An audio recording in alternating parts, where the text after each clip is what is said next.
All right, welcome back to another episode of the Hearse Chaser podcast. This is going to be all about our Hearse Chaser Academy. My staff was telling me you should just do a podcast on the Academy, what it is, how it functions, why you decided to come up with it. So we're going to call this podcast the On-Demand Peace of Mind, the Hearse Chaser Academy. Glad you're with us here at the Hearse Chaser podcast show.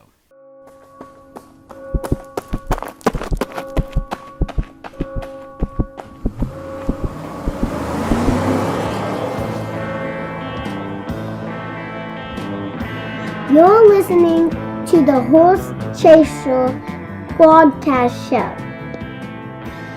Here's your host, Stephen McClellan. All right, so over the years, I have found that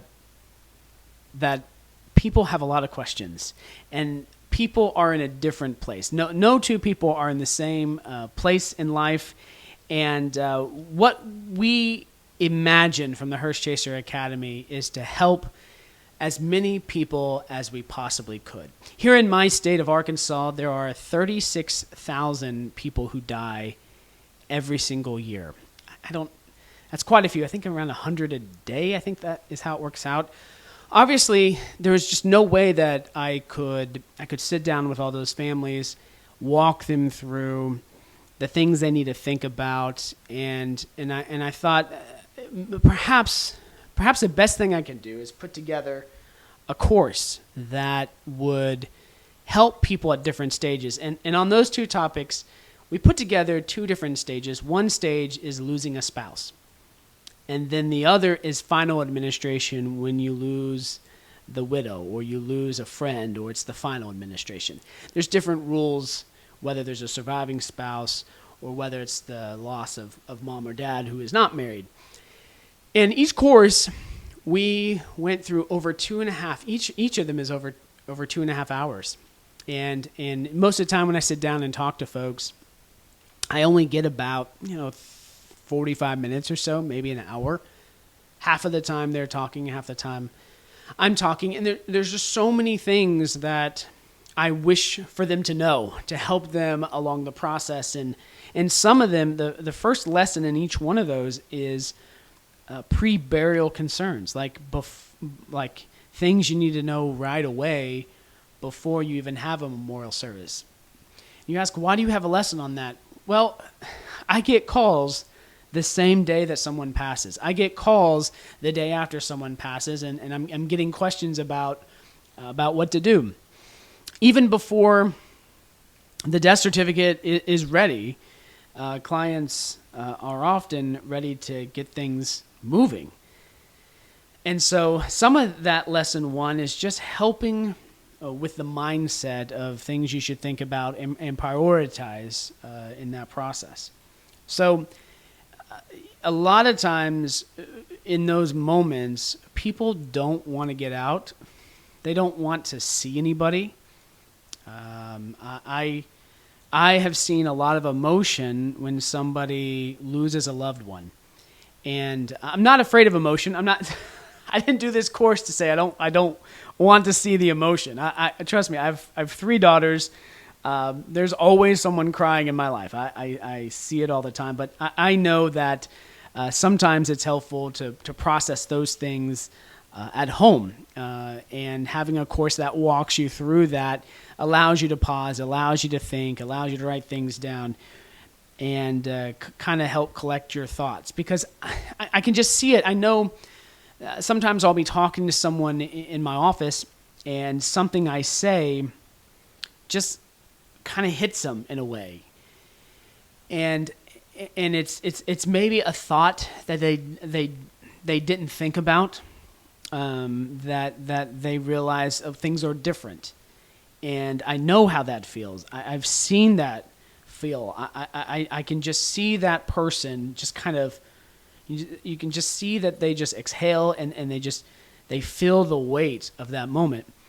And so the idea is to help people through that in a place where they can pause in their own home.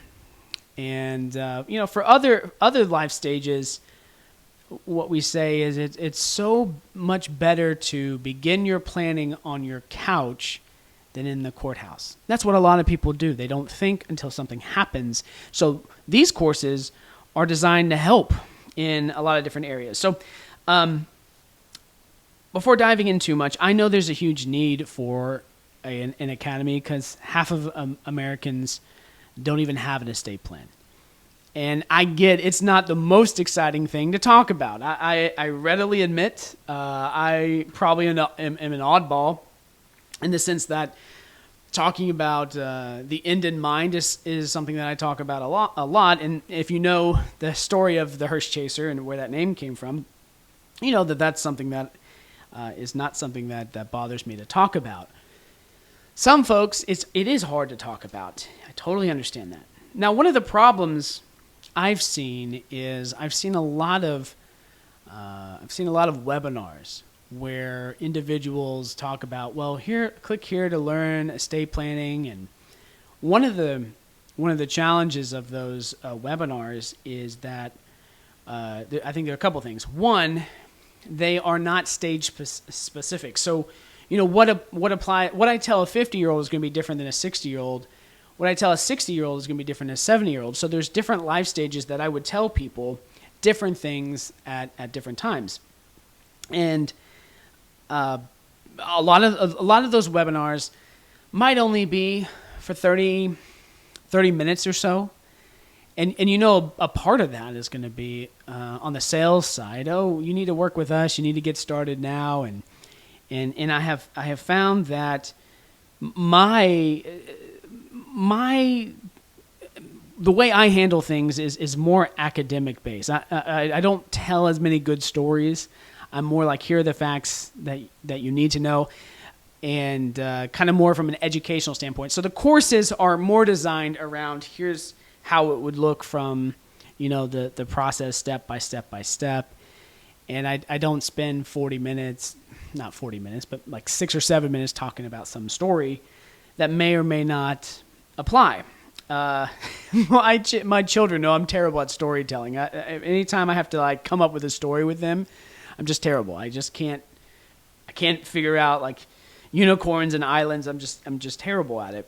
But that's the way we structured it, was it to be very specific to certain life stages, and then kind of follow a pattern of, here are the things that you need to know. And the thing is for everyone. It's not just for the wealthy. It's not just people who have lost a spouse, but even for young people. And they often don't think about the need for estate planning, but in some ways they have a bigger need maybe than someone 40 or 50 because they're traveling all over the place. They don't have a spouse. And there is a way on our Hearse Chaser Academy you can actually gift someone a course even for your kids.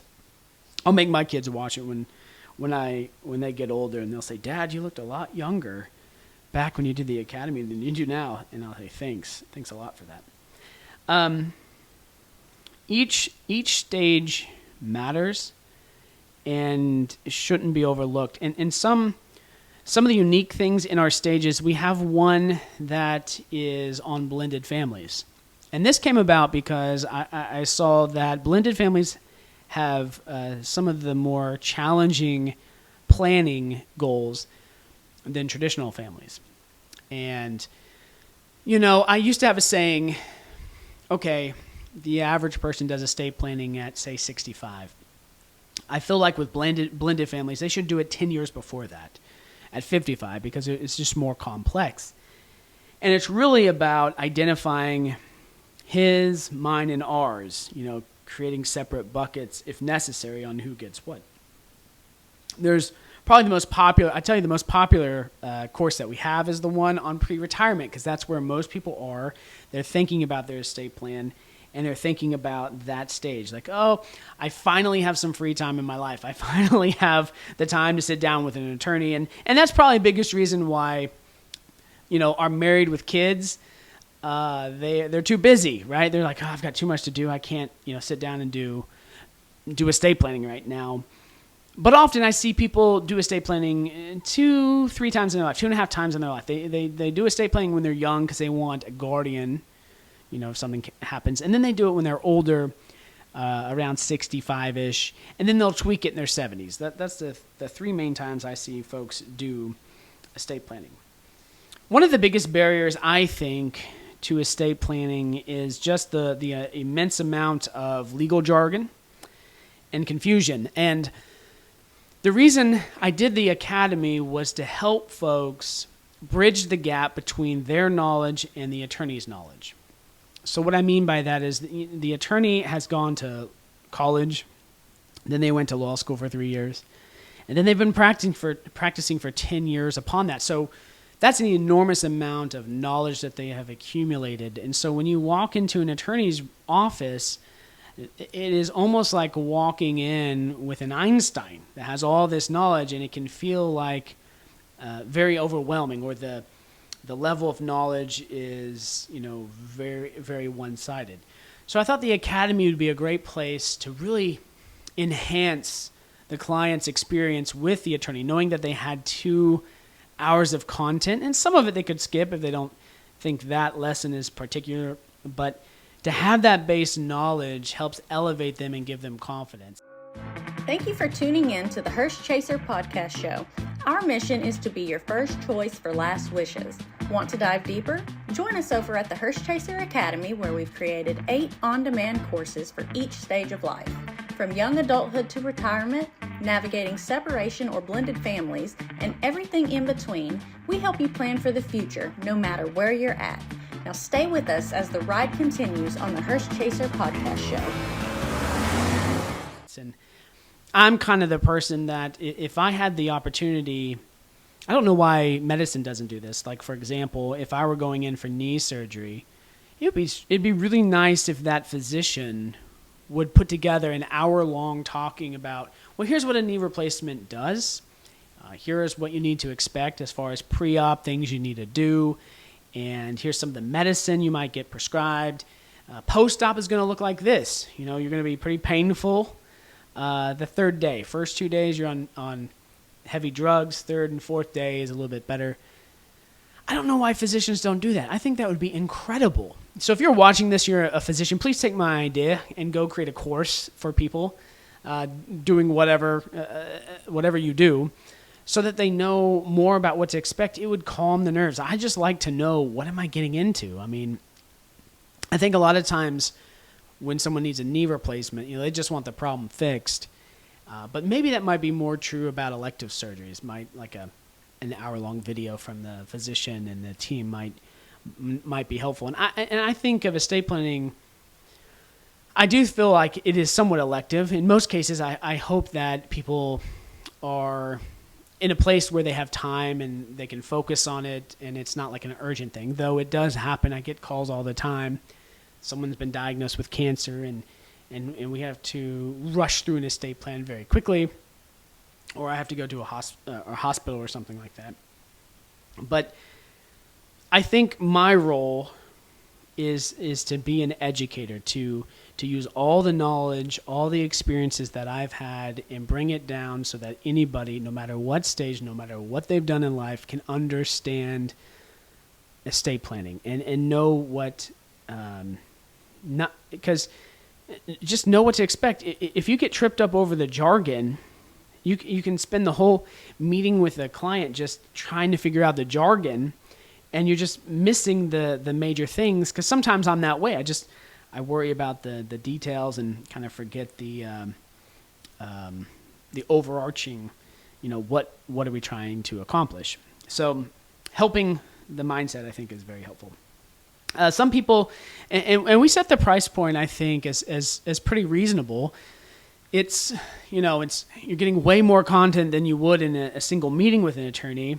And we set the price point that I feel is fair, considering it took an immense amount of time for us to not only decide on the stages, to decide on the content, and we had to create content for each of the stages. Then we had to record it. And I was in my office sometimes at 2 a.m. You may be able to tell which ones those are, but 2 a.m. recording these videos, even on Sunday afternoons when I like my Sunday afternoon naps, putting together those courses. I believed in it so heartily that I was willing to, spend extra hours and extra time, and had been something on my mind that I wanted to do, not just for me, but even for my own family. So if something happens to me, my kids have dad's information, advice. This is what dad would say to me when I get married or when I'm a young adult. And so from that perspective, I have a very high standard of what we wanted to produce for our clients, even for my own family. So what's nice about it is it's on demand, and it gives people the opportunity to listen to it at their own pace in the comfort of their own home. I feel like there's a 15% reduction in what people absorb just being in a law office. It's just sometimes you're not in you had to get ready to go, and it's just more comfortable, I think, to be there in your own home. We wanted it to be streamed and simplified. That was kind of our motto. Let's have this streamed and simplified for folks, where they could figure out the future just one lesson at a time. I think it's going to build the confidence, was really kind of the idea behind it. So what does each course kind of cover? So each course covers sort of the terminology and how it plays out into different stages. You got to know the words that we as lawyers use and what we mean by it. We talk about the difference. Each stage is unique because I talk about, well, here's all the goals that clients have had. And there might be 25 different goals, but at this stage in your life, these are the goals I see that are most common. It's important to know that I can't guess everyone's goal, but the design of the course is to make sure that each goal is at least known, but at least have a good idea of what you're trying to accomplish. Because I never know when I talk to folks in my office, if I knew from the beginning, here's what they wanted to accomplish, I could have a much quicker and more meaningful conversation than talking to them about something that doesn't even matter.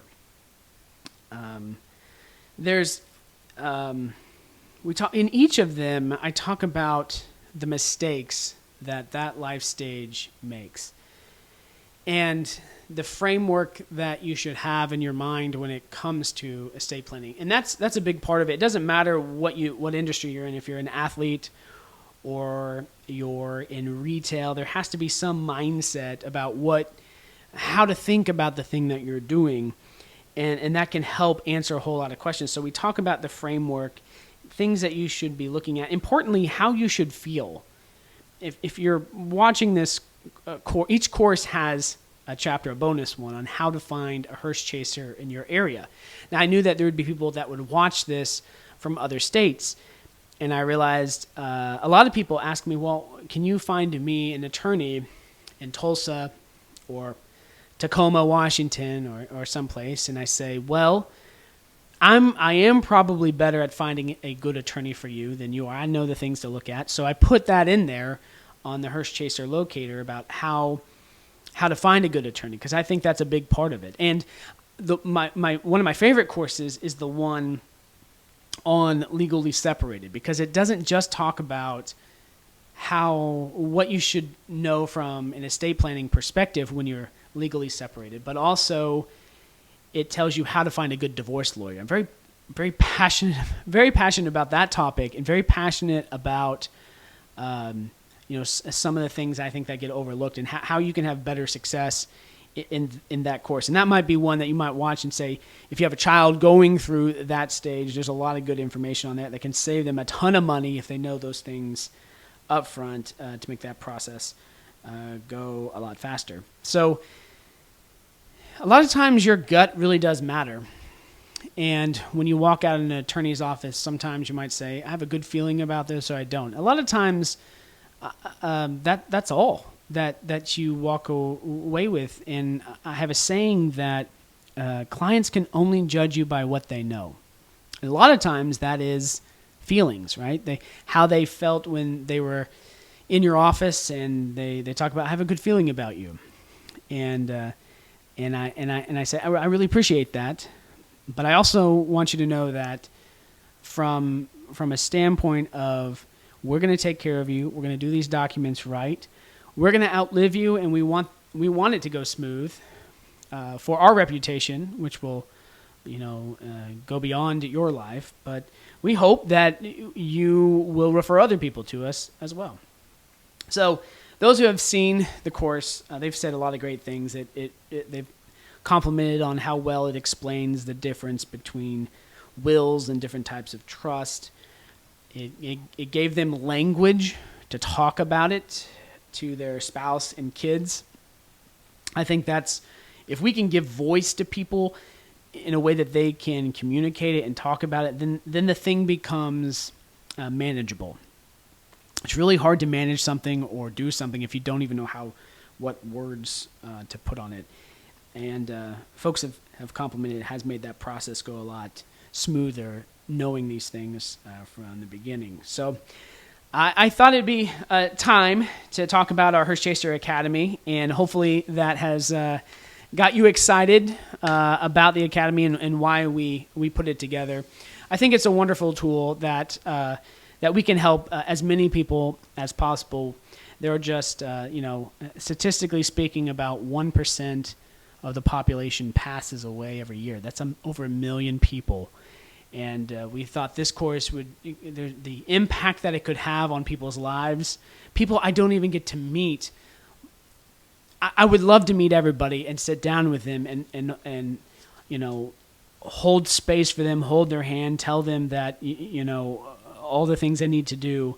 There's just too much. There's too much hurt. There's too much sadness. There's too much planning out there that could be done by one person.